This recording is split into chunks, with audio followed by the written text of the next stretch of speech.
Ce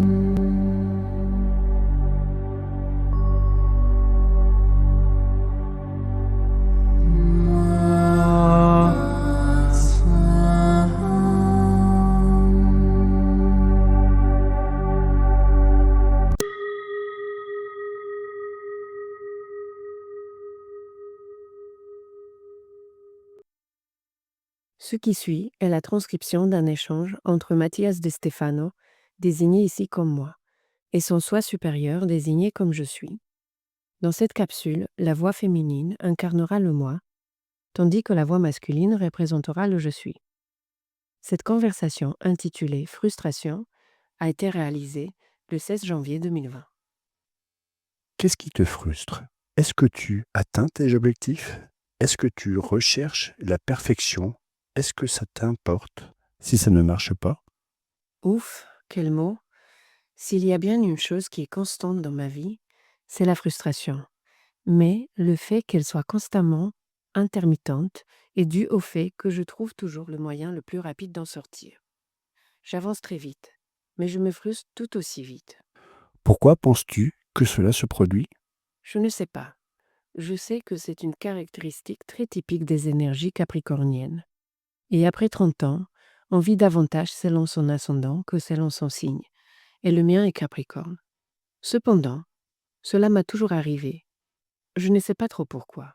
C'est comme une mauvaise réaction chimique qui épuise l'énergie trop rapidement.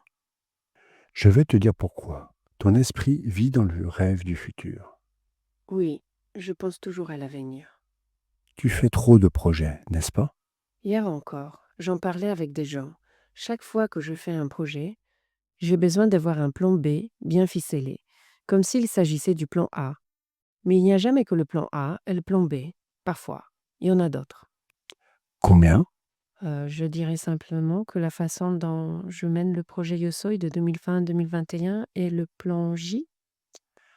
A, B, C, D, E, F, G, H, I, J. Il faut être prudent. À ce point-là, Mon esprit pense tout le temps à des possibilités, comme si elles existaient toutes en même instant. Je crée et planifie des réseaux de résultats possibles dans ma tête. Et même si je ne les partage pas avec tout le monde, pour chaque chose, relation, idée, art, projet, tout, dans mon esprit, il y a différentes options, parmi lesquelles je finis par en choisir 2 ou 3 à manifester. Et au final, l'une d'entre elles se réalise. Mais comme les 3 me semblaient optimales, je m'adapte facilement au changement. En d'autres termes, je suis un co-créateur né. J'ai la facilité de manifester les choses que je me propose. Et c'est pourquoi, en manifestant 3, je sais que celle qui se réalisera sera bonne. et si aucune de ces trois ne se réalise? C'est ainsi que l'on arrive au plan J. Ha ha ha, très drôle. Mais en vérité, l'univers est ainsi, car depuis le commencement de toute chose, toutes les possibilités coexistent, et en fonction des actions, des décisions, des émotions, des pensées, des intentions, l'une ou l'autre se manifeste, ou même on se lance pour les vivre toutes de la même manière. Réalité et univers parallèles. Mais il y a une grande différence entre la façon dont l'univers ramifie les plans et toi, en tant qu'humain. Laquelle? La psyché limitante. L'humain génère des potentialités et les conçoit comme des plans de possibilités. Cela se produit dans l'esprit intelligent, c'est-à-dire celui qui lit entre les lignes, qui interprète et imagine. L'imagination est essentielle dans le processus de création, et comme l'esprit universel lui-même, l'esprit est illimité et infini, à moins que vous n'ayez un esprit recouvert de centaines de schémas de croyances. Plus un esprit est large, libre et infini, plus il existe de possibilités potentielles. Mais ensuite, cette idée doit se manifester, se réaliser, se concrétiser dans cette réalité. Ce qui implique de l'action, de l'énergie, de la volonté, de la force, du travail, de la constance, de l'expérience, des essais et des erreurs. L'évolution elle-même, par exemple. Certaines traditions religieuses croient que les choses, les animaux, les plantes, les humains ont été créés par Dieu, d'un simple claquement de doigts, modelés dans la boue comme une sculpture d'argile. Cependant, vous savez que cela prend un peu plus de temps que cela. Il y a de nombreux facteurs à prendre en compte. Tout d'abord, la bonne intention qui donne lieu à des vibrations spécifiques et harmoniques, qui permettent aux cordes de résonner en symphonie. À partir de là, les cordes s'enroulent, créant une tension vibratoire qui libère de l'énergie. L'énergie vibrera de plus en plus rapidement, jusqu'à créer une particule, qui commencera à rechercher l'équilibre dans la décharge de polarité, créant ainsi des atomes. Les atomes devront s'unir pour économiser l'énergie et l'échanger, manifestant des molécules qui généreront des éléments chimiques qui formeront des composés chimiques, à partir desquels surgiront des structures inorganiques qui, dans leur interaction symbiotique, donneront lieu à des structures organiques qui s'adapteront à différents environnements dans le processus que vous appelez évolution, générant des communautés d'organismes cellulaires, viraux et bactériens, qui, par leur interaction et leur échange, forment un corps qui englobe différents organismes multicellulaires, appelés organes biologiques. Et l'interaction de la mémoire cellulaire créera le réseau neuronal qui produit un réseau intelligent d'enregistrement et d'interprétation de l'information, qui permet à l'esprit originel de se manifester dans la matière et d'agir, de vivre, de ressentir. Combien de temps dure ce processus ? Ouf, beaucoup. Des trillions d'années en gros. Et tu es frustré quand tu n'arrives pas à faire un petit dessin. Vu sous cet angle, la frustration n'a pas de logique. Si l'esprit universel a pris l'éternité pour concevoir ce que nous voyons aujourd'hui comme le produit final, afin de pouvoir vivre ses pensées, toute pensée qui n'a pas l'effet escompté, selon mon ego, n'aura plus de sens. Alors pourquoi sommes-nous si frustrés si nous sommes une conception qui a attendu des millions d'années pour apparaître? Ne devrions-nous pas faire l'expérience de la patience? Le mot frustration vient de la même étymologie latine que le mot fraude. Son origine est le mot indo-européen ver, qui signifie déception, c'est-à-dire lorsque vous ne pouvez pas obtenir ce que vous attendiez. Deceptus, dékept, hors de ce qui est capturé, de ce qui est gardé. Fros ou frus sont les modes pour lesquels on reconnaissait une erreur due à la tromperie. Quelque chose que je ne pensais pouvoir posséder, garder en moi, et qui m'échappe ou me glisse des mains parce que je pensais que ce serait différent. Donc, si j'ai bien compris, la tromperie est produite par l'esprit qui se considère comme illimité et ne tient pas compte du temps, des rythmes, des limites spatiales et organiques du corps.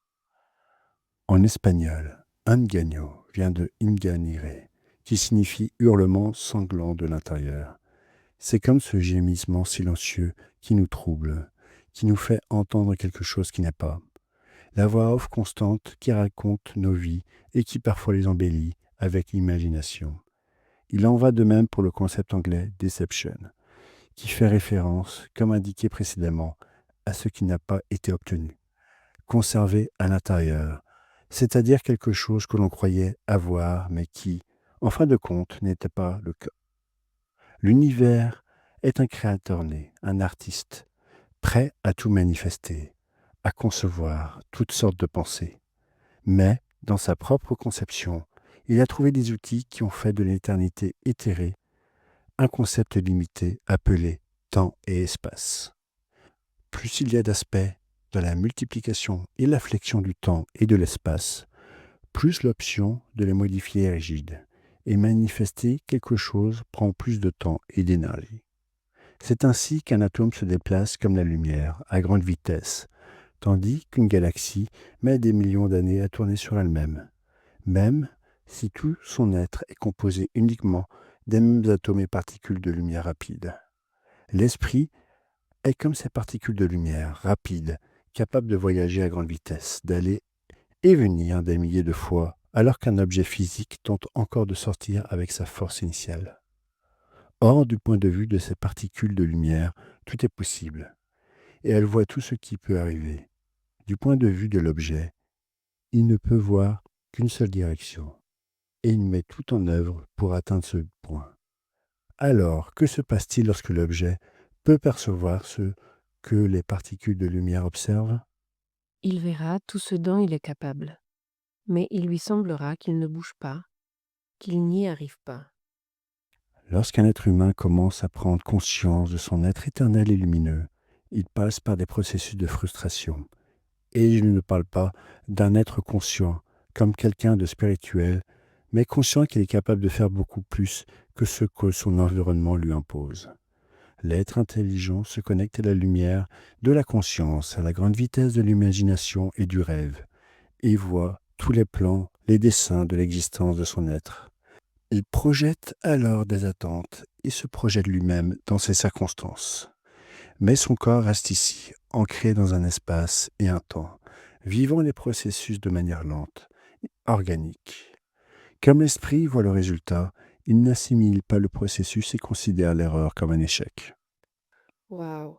La lenteur du corps et des processus biologiques donnent au mental illimité un sentiment d'incapacité. Ainsi, le mental est frustré, il se sent trompé, il pense: je n'y arrive pas, je n'y arrive pas, ce n'est sûrement pas pour moi. Et il abandonne.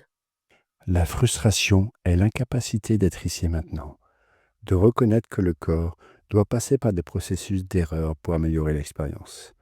Il n'y a pas d'évolution sans essai et erreur, sans tentative. La tromperie qui t'a fait percevoir la frustration n'est rien d'autre que ta recherche incessante d'atteindre un but sans profiter du chemin. C'est ce que je dis souvent. C'est la raison pour laquelle les gens ne peuvent pas se souvenir de leur vie passée, ni de leur avenir. Pourquoi ils ne peuvent pas connaître leur mission ou leur objectif? Beaucoup disent: peut-être que tout serait plus facile si nous pouvions nous souvenir de notre objectif. Ainsi, nous ne perdrions pas de temps et ne souffririons pas. Mais c'est là que réside la grande erreur. Il ne s'agit pas d'atteindre l'objectif. L'univers n'est pas une entreprise qui recherche des résultats positifs dans son bilan de fin d'année. C'est vrai, l'univers est un être en développement, en quête de connaissance de soi. Il ne cherche pas à gagner, obtenir, avoir, atteindre, accomplir, arriver, terminer. Ce sont là des concepts matériels, issus des limites de votre conscience. L'univers est illimité, et c'est pourquoi il ne cherche pas à ce que vous accomplissiez votre mission ou votre but. Ce qu'il cherche, c'est à se développer sur le chemin qui mène au but. Vous rendez-vous compte que le cosmos a mis en avant l'idée d'accomplir un but uniquement pour vous inciter à suivre le chemin?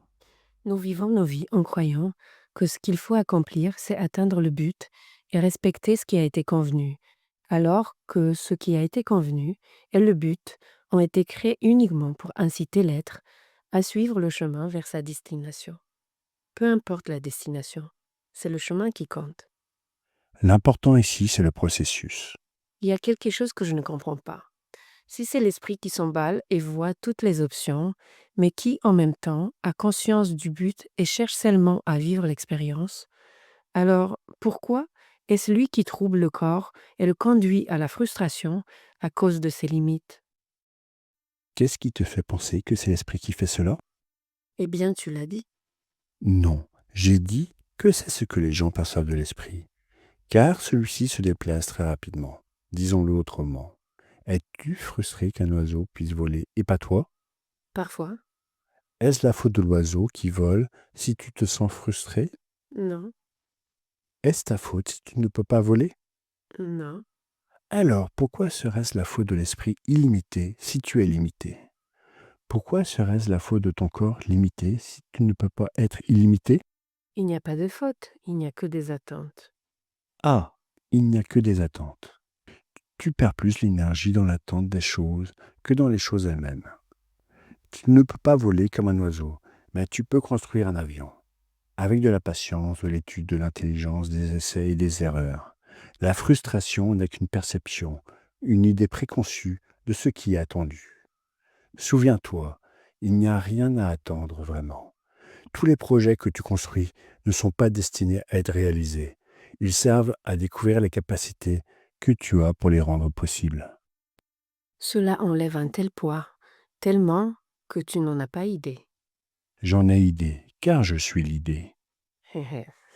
C'est vrai. Sois libre, marche Et chaque fois que tu es frustré, souviens-toi, le but a été inventé uniquement pour que tu oses avancer.